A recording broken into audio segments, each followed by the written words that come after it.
होता है डीटी में? डीटी में भी हम क्या करते हैं, टैक्स डिडक्ट करते हैं। यस, क्या ऐसे ही जीएसटी में भी टैक्स डिडक्शन करना है? हाँ, सिमिलरली जीएसटी में भी टैक्स डिडक्शन करना है। सबसे पहला क्वेश्चन, कब डिडक्ट करना है? सेकंड, किसको डिडक्ट करना होता है ये टैक्स?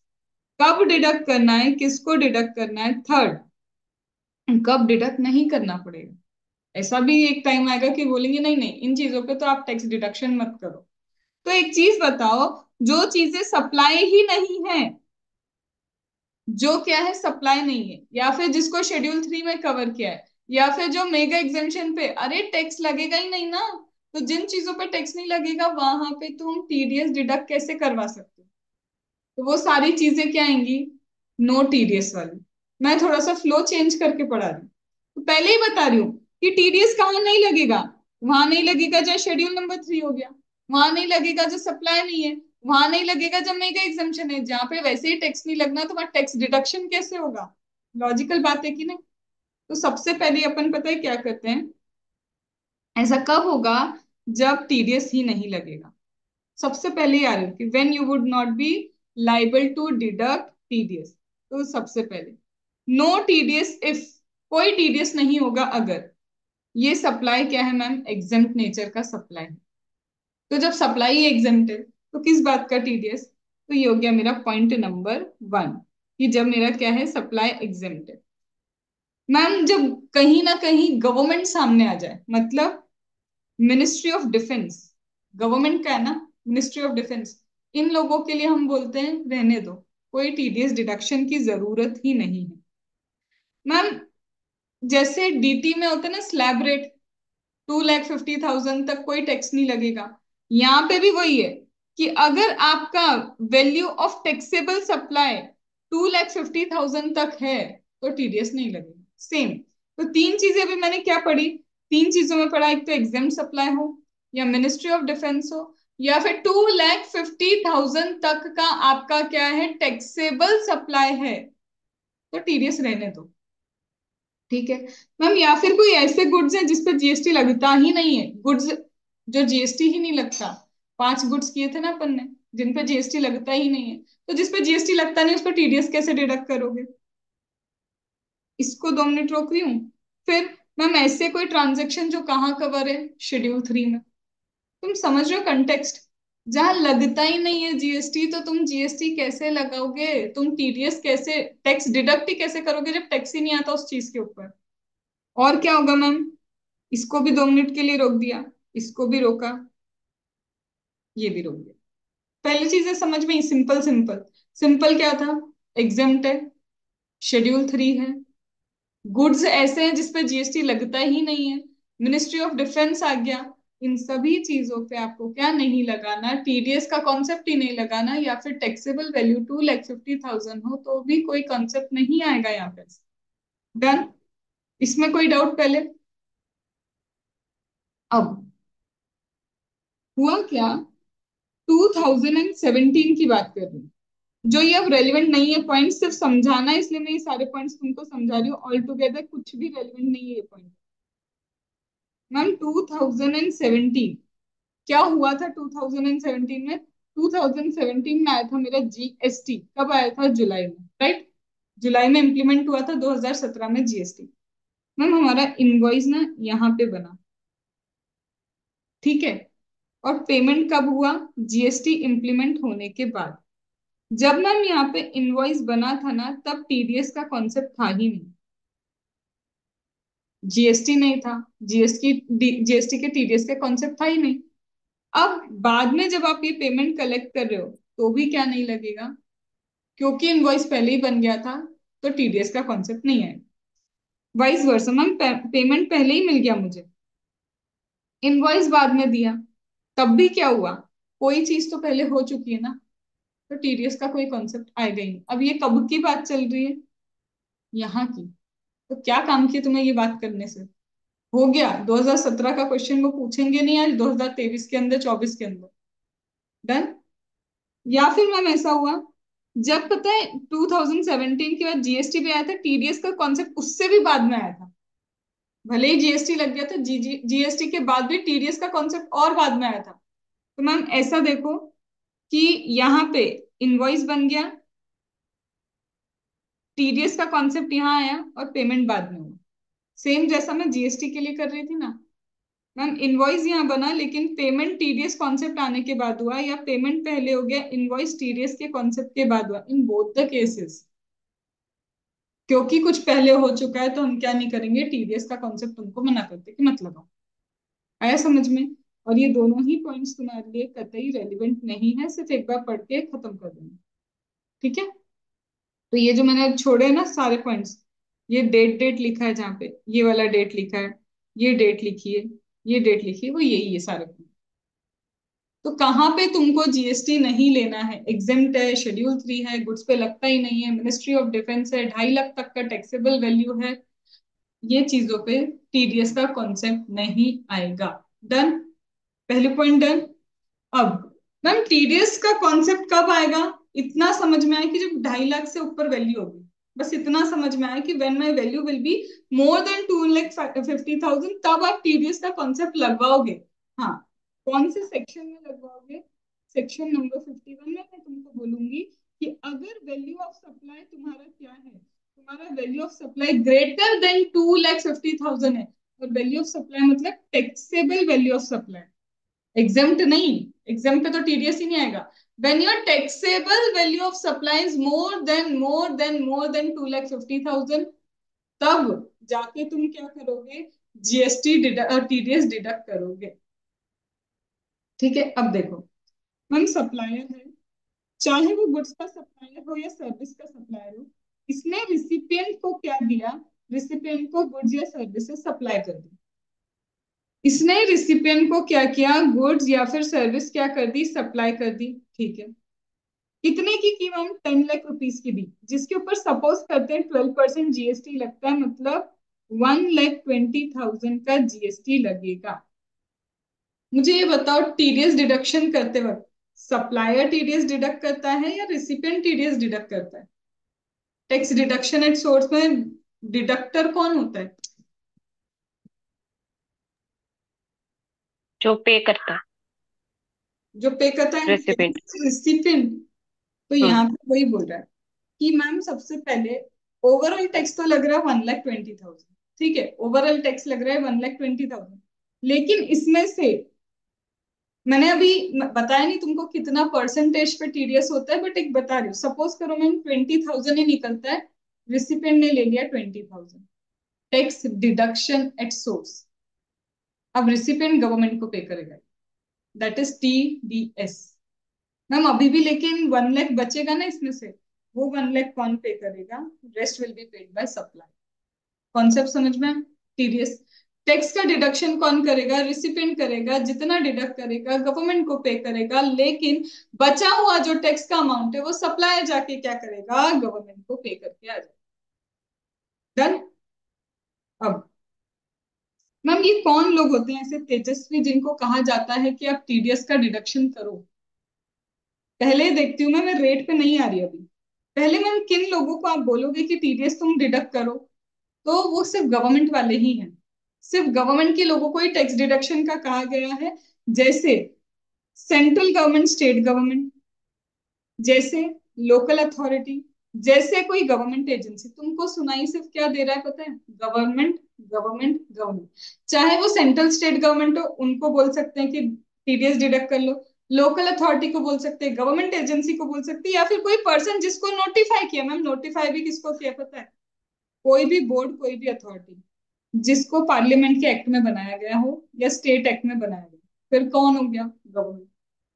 कोई भी बोर्ड, कोई भी अथॉरिटी जिसको गवर्नमेंट एक्ट के अकॉर्डिंग बनाया, स्टेट एक्ट के अकॉर्डिंग बनाया, या फिर कोई भी ऐसा एस्टेब्लिशमेंट जिसमें गवर्नमेंट 51% से ज्यादा या 51 का पार्टिसिपेशन देता है, या फिर कोई पब्लिक सेक्टर अंडरटेकिंग या सोसाइटी जिसे गवर्नमेंट ने स्टेब्लिश किया। मैं एक क्रक्स क्या बोल सकती हूँ? Government, government, government. चाहे वो सेंट्रल गवर्नमेंट हो, लोकल अथॉरिटी हो, गवर्नमेंट एजेंसी हो, या फिर पीएसयू हो, बस एस्टेब्लिशमेंट या तो पार्लियामेंट करे, स्टेट लेजिस्लेचर करे, या फिर खुद ये एजेंसी गवर्नमेंट की लोकल अथॉरिटी है, कुछ भी है, तुमको ये रटना नहीं पड़ेगा, क्योंकि क्वेश्चन देगा कि ये गवर्नमेंट की कौन सी ऑर्गेनाइजेशन है। तुम्हें बस इतना पता होना चाहिए सिर्फ इन लोगों को बोला है टीडीएस डिडक्ट करने की। यहाँ तक कोई दिक्कत? लेकिन मैम कई बार ऐसा होगा ना, आपस में ये दोनों भी क्या करेंगे, ट्रांजेक्शन करेंगे, कर सकते हैं भी। आपस में सेंट्रल गवर्नमेंट लोकल अथॉरिटी क्या कोई ट्रांजेक्शन नहीं कर सकती? कर सकती। तो जब भी इन लोगों का आपस में ट्रांजेक्शन होगा, याद है गवर्नमेंट अगर सर्विस प्रोवाइड करता है किसी गवर्नमेंट डिपार्टमेंट को, गवर्नमेंट अगर किसी गवर्नमेंट डिपार्टमेंट को सर्विस प्रोवाइड करता है तो टैक्स कहाँ लगता है? तो टीडीएस भी कैसे लगेगा? तो यहाँ पे वही बोला है कि अगर ये लोग आपस में एक दूसरे से सप्लाई करते हैं, आपस में एक दूसरे को गुड सर्विस ये सब दे रहे हैं, तो रहने दो। क्या रहने दो? टीडीएस का कॉन्सेप्ट छोड़ दो। आए समझ में? ठीक है। दूसरा, तो ये हो गया मैम किन लोगों को टीडीएस डिडक्ट करना है। ये हो गया मैम किन लोगों को टीडीएस डिडक्ट नहीं करना। तब नहीं करना जब ये आपस में एक दूसरे के साथ ही क्या कर रहे हो, ट्रांजेक्शन कर रहे हो, तब जरूरत ही नहीं है टीडीएस डिडक्ट करने की। अब मैम टीडीएस डिडक्ट ही नहीं होगा कब? जब टीडीएस टैक्स लगता ही नहीं उसमें। ये 3 पॉइंट और है, टैक्स कब नहीं लगता? भाई तुम खुद एक अनरजिस्टर्ड पर्सन हो, पेमेंट कर रहे हो। पेमेंट किसको कर रहे हो? सामने वाला पर्सन अनरजिस्टर्ड है। जिसको तुम पेमेंट कर रहे हो सामने वाला अनरजिस्टर्ड है, उसको टैक्स ही नहीं लगेगा, तो तुम उसका टीडीएस कैसे काटोगे? मैम हम पेमेंट तो कर रहे हैं लेकिन रिवर्स चार्ज मैकेनिज्म रिसिपिएंट पे ही एप्लीकेबल होने वाला है, तो खुद खुद का थोड़ी ना टीडीएस डिडक्ट करेगा वो। तो अगर आरसीएम लगता है तो भी टीडीएस डिडक्ट नहीं होगा। जिसको पेमेंट कर रहे हो पर्सन अनरजिस्टर्ड है तो भी टीडीएस डिडक्ट नहीं होगा। या फिर कंपनसेशन सेस पे करते हो तो कंपनसेशन सेस पे टीडीएस डिडक्ट नहीं होता है। तो मेरे अभी क्वेश्चंस क्या थे पता है? टीडीएस डिडक्ट कौन करेगा? पहला दिमाग में किन लोगों को बोला है कि डिडक्ट करो। दूसरा, किन लोगों को बोला है कि जरूरत ही नहीं है टीडीएस डिडक्ट करने की, मतलब जब आपस में ये लोग ट्रांजेक्शन कर रहे हैं, नो नहीं। मैम कब टीडीएस ही डिडक्ट नहीं होगा? जब शेड्यूल 3 है, goods not liable to GST है, एग्जेम्प्ट है, 2,50,000 तक की वैल्यू है, आरसीएम है, या फिर जिसको पेमेंट करे सामने वाला अनरजिस्टर्ड है, या फिर मैं कॉम्पनसेशन से इसका कंपोनेंट पे कर लूं, लगेगा ही नहीं जीएसटी। और जब जीएसटी ही नहीं लगेगा, या फिर मैं लाइबल नहीं हूँ जीएसटी पे करने के लिए, या फिर आरसीएम में खुद रिसिपिएंट को ही सारा काम करना है, तो फिर टीडीएस का करोगे क्या? आइए बात समझ में। सिंपल है टॉपिक बहुत। अब मैम चलो टीडीएस डिडक्ट करने जा रहे हो तो ये बताओ, अब इनको रजिस्ट्रेशन नहीं लेना पड़ेगा? आपको नहीं लगता कि ये जो लोग टीडीएस डिडक्ट कर रहे हैं इनको रजिस्ट्रेशन लेना चाहिए? तो मैं बताऊं, इनको है मैंडेटरी रजिस्ट्रेशन। इनको जबरदस्ती रजिस्ट्रेशन लेना ही पड़ेगा, कोई ऑप्शन नहीं, क्योंकि तुम लोग टैक्स कलेक्ट करो गवर्नमेंट के बिहाफ पे। तो कंपलसरी तुमको क्या करना पड़ेगा, रजिस्ट्रेशन लेना ही पड़ेगा। ठीक है। अब मैम रजिस्ट्रेशन भी ले लिया, अब ये बताओ कि ये टीडीएस डिडक्ट कितने अमाउंट पे होगा, क्या होगा, कैसे होगा? तो अब अपन करते हैं यहाँ पे। बोलते देखो, टीडीएस आपको डिडक्ट करना है। हाँ जी, टीडीएस डिडक्ट करना है तो टीडीएस डिडक्ट करो, लेकिन उसका रेट क्या होगा? सीजीएसटी 1%, 1%, सीजीएसटी एसजीएसटी 1%, 1%, तो ऑटोमेटिकली आईजीएसटी कितना हो जाएगा? 2%। तो टीडीएस डिडक्ट होता है आईजीएसटी 2%, और अगर इंट्रा स्टेट सप्लाई है तो 1% पे टीडीएस डिडक्ट होता है। ठीक है। बट मैम वैल्यू, कितनी वैल्यू पे मुझे टीडीएस डिडक्ट करना है, तो वो काम की चीज है। बोलता है देखो, value of supply for TDS applicability. तो ये जो तुम वैल्यू ऑफ सप्लाई कर रहे हो टीडीएस की एप्लीकेबिलिटी के लिए, ये कितना होना चाहिए? उसमें बोल रहा है and then deduct payment wise और amount wise credited to the supply. अब मैंने यहाँ पे क्या लिखा है, बोलते हैं देखो तुम्हें 1%, 1% या 2% डिडक्ट करना है, तो उसके लिए जो तुम्हारा वैल्यू होना, टैक्सेबल वैल्यू, वो मोर देन 2,50,000 होना चाहिए। तो तुम्हारा वैल्यू क्या होना चाहिए? More than 2,50,000। ठीक है। अब मैम हमने क्या किया, एक इनवॉइस बनाया। ठीक है। इनवॉइस बनाए, सपोज करो 10 लाख रुपीज। कितने का इनवॉइस है? 10 लाख रुपीज। अब इसको ना हमने बांट दिया कितने इंस्टॉलमेंट में? 4 इंस्टॉलमेंट में पेमेंट बांट दी। ये मेरी क्या है, 4 इंस्टॉलमेंट में यहाँ पे क्या हो रही है, मुझे पेमेंट रिसीव हो रही है। इतना समझ में? Payment is received in 4 instalment. अब मेरे को डाउट ये आ रहा है, मैम इनवॉइस बना है कितने का? 10 लाख रुपीज का। पेमेंट आ रहा है 2,50,000, 2,50,000, 2,50,000, 2,50,000। टीडीएस कब डिडक्ट होगा? क्योंकि यहाँ तो इक्वल टू 2 लाख हो गया, यहाँ भी 2,50,000 हो गया, ये तो सब बराबर हो गया। आपने बोला था value of taxable supply should be greater than 2,50,000। अब टीडीएस आप कब डिडक्ट करोगे? यहाँ तो कहीं पे भी नहीं कर पा रहे, ढाई ढाई ढाई ढाई ढाई, इक्वल टू वैल्यू आ गई। अब मैं क्या करूं? तो बोल रहा है कि यहाँ पे आप पेमेंट वाइज डिडक्शन करोगे, या फिर जैसे जैसे क्या हो रहा है इनवॉइस आता जा रहा है वैसे। तो सिंपल क्या है, इनवॉइस चेक करो ना, तुम्हारा इनवॉइस कैसा है। तुम पेमेंट वाइज डिडक्ट करोगे या फिर इनवॉइस वाइज डिडक्ट करोगे? तो बोलता है पहले तो तुम देखो तुम्हारा इनवॉइस कैसा है। क्या इनवॉइस 10 लाख के ऊपर निकल गया? सॉरी, 2.5 लाख के ऊपर तुम्हारा इनवॉइस निकल गया? हाँ, मेरा इनवॉइस तो पक्का पक्का 2,50,000 के ऊपर का ही है, तो ये तो कंफर्म है कि टीडीएस लगेगा। तो पहले चेक करो तुम इनवॉइस, पहले क्या चेक करो, इनवॉइस। अगर इनवॉइस 2,50,000 के ऊपर है तो टीडीएस का कॉन्सेप्ट है, और फिर पेमेंट वाइज क्या करते जाओ, टीडीएस डिडक्ट करते।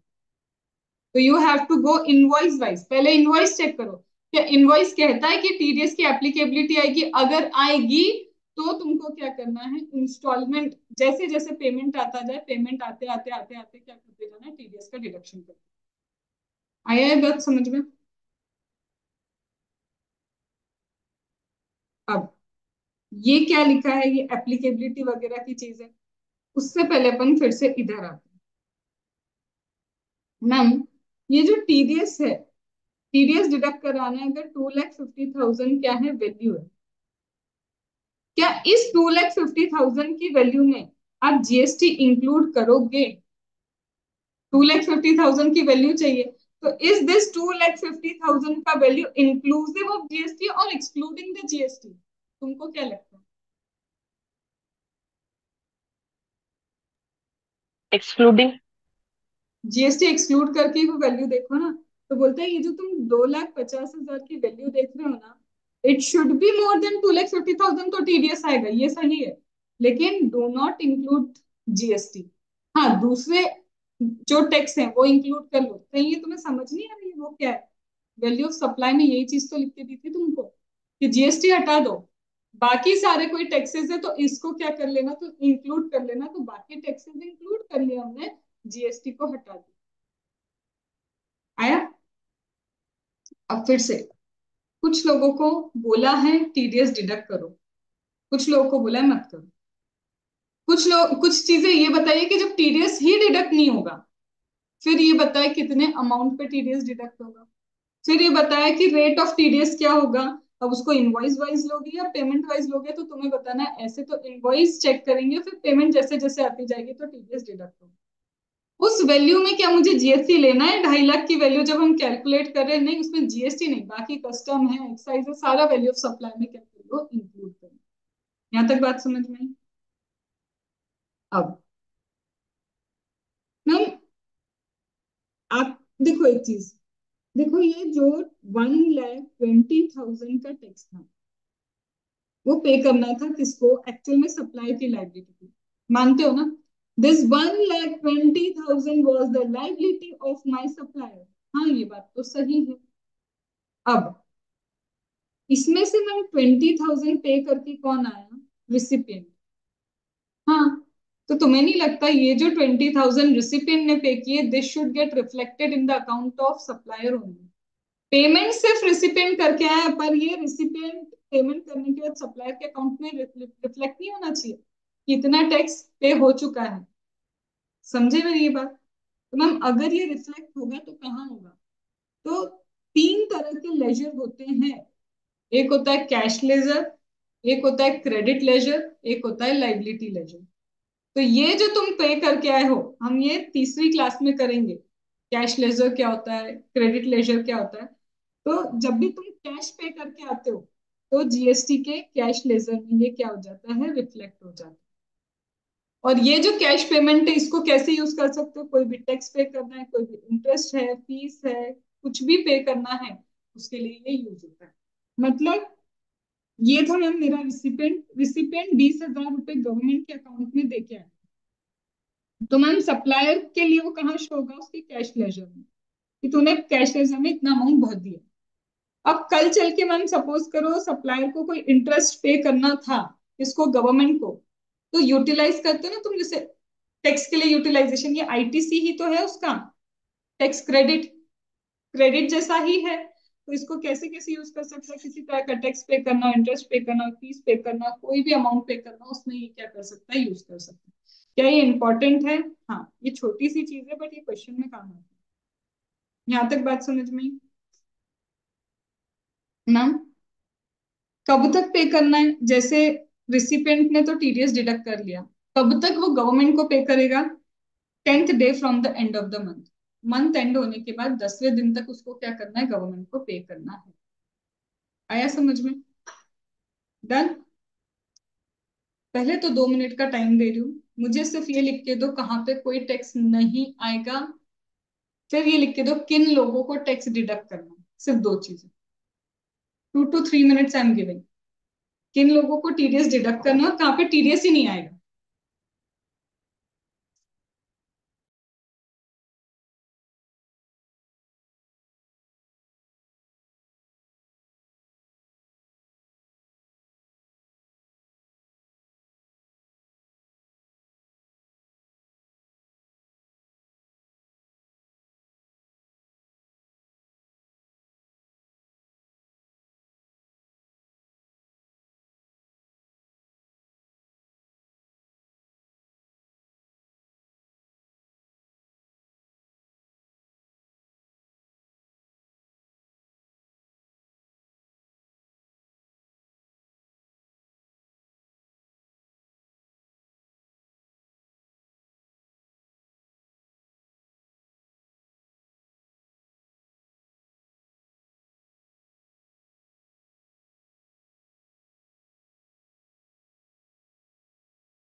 हो गया? चलो, अब जो चीजें अभी हमने पढ़ी वो फिर से एक बार लिखी हुई है डिटेल में यहाँ पे। अभी अपन ने यही किया ना, manner of account of TDS by deductor, deductor need to get compulsory registration. वही बात की थी कि जिसको भी डिडक्ट करना है उसका रजिस्ट्रेशन होगा compulsory. Done. Need to remit TDS, कब देना है उसको, रिमिट करना है टीडीएस गवर्नमेंट को 10th of the next month, next month के 10 तारीख तक तो गवर्नमेंट के अकाउंट में वो टीडीएस पहुंच जाना चाहिए। और मैम ये कहाँ पे रिफ्लेक्ट होगा, कि उनके कैश लेजर में क्या हो जाएगा, रिफ्लेक्ट हो जाएगा सप्लायर के। अब need to issue certificate of TDS, जो भी क्या करता है टीडीएस डिडक्ट करता है और गवर्नमेंट को पे करता है, उसको टीडीएस सर्टिफिकेट देना पड़ता है कि देख भाई इतना मैंने टीडीएस तेरे नाम का क्या किया है, जमा कर दिया। लेकिन अगर वो 5 दिन में ये टीडीएस सर्टिफिकेट नहीं दे पाता है, जैसे टीडीएस डिडक्ट किया, डिडक्ट करने के बाद 5 दिन के अंदर उसको टीडीएस का सर्टिफिकेट देना है, नहीं दिया तो पर डे 100 रुपए की पेनल्टी है, जो मैक्सिमम 5,000 तक जाएगी। है मैक्सिमम 5,000 तक, डेली 100 रुपए, 5 दिन के बाद स्टार्ट होता है। ठीक है। अब ना क्या होगा अगर कोई टीडीएस का कंप्लाइंस ना करे, बहुत इजी है। अगर टीडीएस का कंप्लाइंस नहीं हो तो ज्यादा से ज्यादा क्या ही हो जाएगा, देखो अगर टीडीएस डिडक्ट नहीं करते तो जो टीडीएस आपने डिडक्ट नहीं किया है वो तो आपसे रिकवर करेंगे, डिमांड एंड रिकवरी आएगी तुम्हारी, वो तुमसे रिकवर करेंगे, इंटरेस्ट के साथ रिकवर करेंगे। अगर तुम ढंग से दे देते हो ठीक है, नहीं तो रिकवरी लॉ भी लगा देंगे। रिकवरी लॉ जैसे तुम्हारे बैंक अकाउंट सीज हो जाएंगे, फालतू की, मतलब वो भी अपन चीजें करेंगे हम डिमांडिंग रिकवरी। तो अगर तुमने टैक्स डिडक्ट नहीं किया तो रिकवरी विद इंटरेस्ट का हो सकता है, रिकवरी के प्रोविजंस तुम पे क्या हो जाए, एप्लीकेबल हो जाए। तो चाहे तुमने डिडक्ट नहीं किया या डिडक्ट करके पे नहीं किया, बात एक ही है, तुम्हारे पास रख लिया तो तुमसे विद इंटरेस्ट रिकवरी होगी। मैम लेकिन क्या होगा अगर हमने टीडीएस रिटर्न लेट फाइल किया, इनको भी तो टीडीएस रिटर्न फाइल करना होता है, तो तुम्हें ये तो सेम सेम नहीं दिख रहा, या तो सर्टिफिकेट नहीं दो तो भी ये पेनल्टी है, और या फिर टीडीएस का रिटर्न तुमने अगर नहीं फाइल किया है तो भी क्या किया है, सेम पेनल्टी, 100 रुपए पर दिन, मैक्सिमम कितना जाएगा, 5,000। तो ये दोनों के लिए पेनल्टी क्या है, सेम। डन। देन मैम इनका ये रिटर्न फाइल करने का फॉर्म क्या है, GSTR 7। ठीक है। अब मैम कभी ऐसा हो जाए गलती से टीडीएस डिडक्ट हो गया, तो अगर गलती से टीडीएस डिडक्ट हो गया तो रिफंड के प्रोविजन है, तुम रिफंड के लिए क्या कर सकते हो, अप्लाई कर सकते हो। लेकिन if amount deducted has been credited to the cash ledger of deductee, देखो रिसिपेंट था, रिसिपेंट ने टीडीएस डिडक्ट कर लिया और वो गवर्नमेंट को पे करके आ गया, गवर्नमेंट इससे पहले उसको तुम्हारे कैश लेजर में रिफ्लेक्ट करे, तुम्हारे पास क्या है कि टीडीएस डिडक्ट हो गया है, गवर्नमेंट के अकाउंट में जाने से पहले या गवर्नमेंट के कैश लेजर में जाने से पहले रिफंड अप्लाई करो। एक बार कैश लेजर में चला गया तो कैश लेजर से रिफंड नहीं मिलेगा, तो तुम उसको सिर्फ यूटिलाइज ही कर सकते हो टैक्स इंटरेस्ट वगैरह पे करने के लिए। आइए बात समझ में। इसी के साथ तुम्हारा टीडीएस का चैप्टर यही था। ये क्या स्टार्ट हो गया, टीसीएस। क्या किया अपन ने, कौन है ऐसे तेजस्वी लोग जिनको टीडीएस डिडक्ट करना, जो हैं उनको कंपलसरी क्या बोला है, रजिस्ट्रेशन लेना।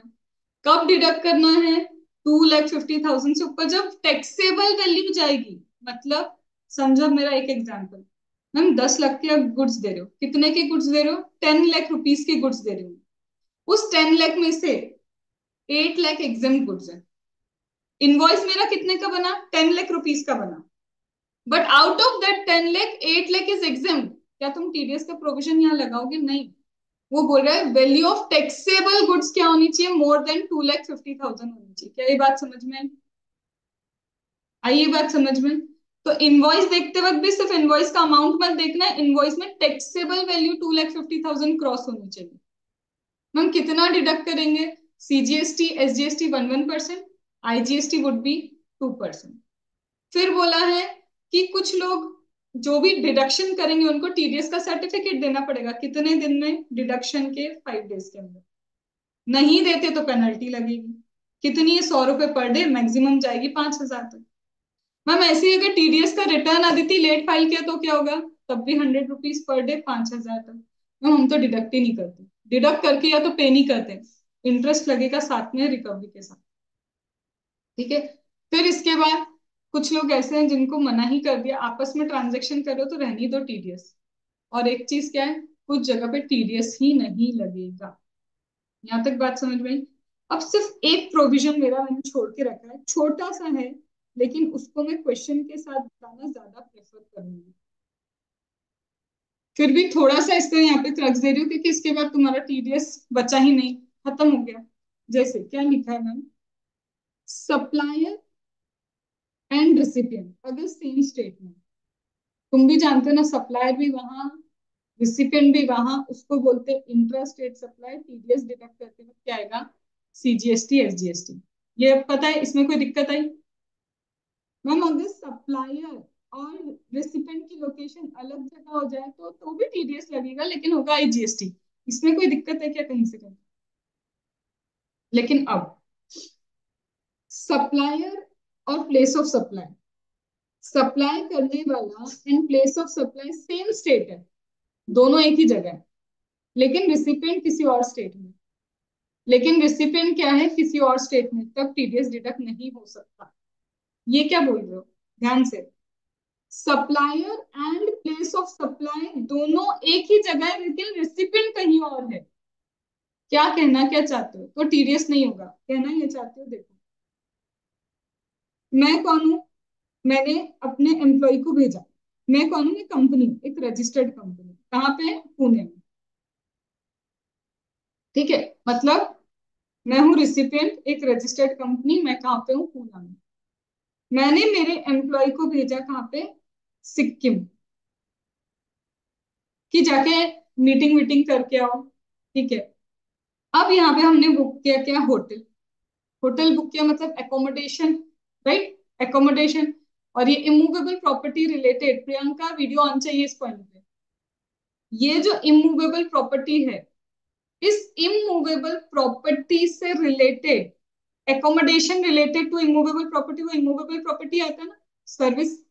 इसका प्लेस ऑफ सप्लाई क्या होगा मैम, इसका प्लेस ऑफ सप्लाई होगा इमूवेबल प्रॉपर्टी लोकेटेड और इंटेंडेड टू बी लोकेटेड। तो एक चीज बताओ, रिसिपिएंट कहाँ, पुणे में। प्लेस ऑफ सप्लाई क्या हुआ, जहां पे इमूवेबल प्रॉपर्टी लोकेटेड है। और मैम ये जहाँ होटल है, इसका सप्लायर भी कहाँ पे, यहीं पे, वहीं पे, सिक्किम में। तो मैम सप्लायर भी यहाँ, प्लेस ऑफ सप्लायर यहाँ, लेकिन रिसिपेंट कहाँ बैठा है, कहीं और। तो सिर्फ ऐसा जब हो जाए तो बोलते हैं कि टीडीएस डिडक्ट नहीं है। तब क्या नहीं होगा, टीडीएस डिडक्ट नहीं होगा, क्यों? मैम जीएसटी होता है कंजम्पशन बेस्ड टैक्स। जीएसटी क्या होता है, कंजम्पशन बेस्ड टैक्स। एक्चुअल में तुम यहाँ हो, लेकिन कंज्यूम करने कुछ, जो सर्विस एक्चुअल में कंज्यूम हो रही है, वो होनी चाहिए थी कहाँ, पुणे में। लेकिन लोग भी यही है जो कंजम्पशन कर रहे सर्विस का, तो सप्लायर भी यही, सर्विस एक्चुअल में यही कंज्यूम हो रही है। ये डेस्टिनेशन बेस्ड कैसे हो पाएगा, क्योंकि एक्चुअल सर्विस दी किसको है, पुणे में रहने वाले को। तो फिर यहाँ पे बोलते हैं ऐसे कैसे, टीडीएस रहने देते हैं। क्योंकि टीडीएस में क्या होगा, फिर दो स्टेट में अलग अलग क्या करनी पड़ेगी, अकाउंटिंग होगी, सेट ऑफ प्रोविजंस लगाने पड़ेंगे, इसलिए छोड़ दो। तो यहाँ बोले ऐसा कुछ हो तो टीडीएस की डिडक्शन की जरूरत नहीं है। This completes your entire TDS का टॉपिक। ठीक है, क्वेश्चंस अभी कर रहे हैं, 10 मिनट में तुम्हारे जो दो तीन क्वेश्चन है ना, वो मैं बता रही हूँ, वो हो गए तो टीडीएस के वही वही क्वेश्चन होते हैं। बट मैं कल फिर से टाइम दूंगी, 10-15 मिनट का टाइम से कॉल मिलेगा तुमको। लिखना जैसे है वैसे ही लिख के आना, तो पूरे मार्क्स आ जाएंगे। ठीक है, चलो टीडीएस की क्वेश्चन बैंक में। मैम। हम्म। मैम अगर कोई आरसीएम पे होगा तो भी टीडीएस आएगा? मतलब जैसे, रिवर्स चार्ज मैकेनिज्म, हाँ, जैसे गवर्नमेंट को इमूवेबल प्रॉपर्टी में कहीं जगह पे आरसीएम लगता है ना। हमने पढ़ा है ना, नो टीडीएस में आरसीएम है, कि कहाँ टीडीएस डिडक्ट ही नहीं करना, जब खुद रिसिपिएंट को ही पे करना है, तो वहां पे ओके। लिखते हैं ना no TDS. 286 payment of tax में आएगा।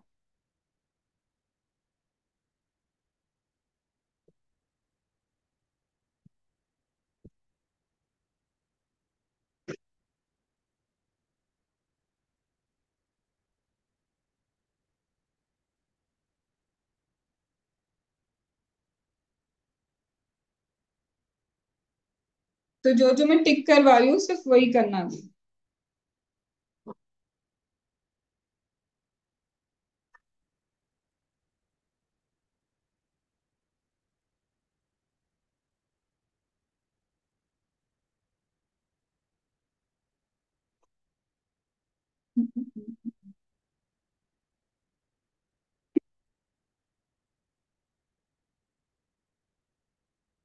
Question number 8।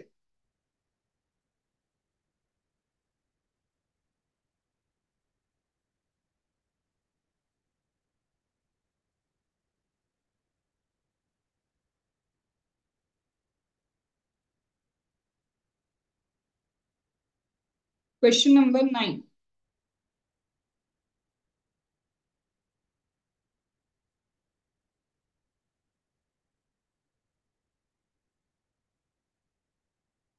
बस। And question number 12। सिर्फ 3 ही क्वेश्चन है टीडीएस में।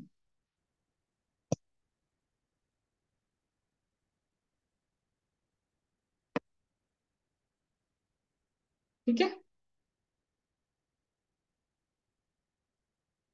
10 मिनट का टाइम दे रही हूँ, एक बार कोशिश कर लो। कल इसको डिस्कस करेंगे, फिर आगे टीसीएस पे बढ़ जाएंगे।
डन।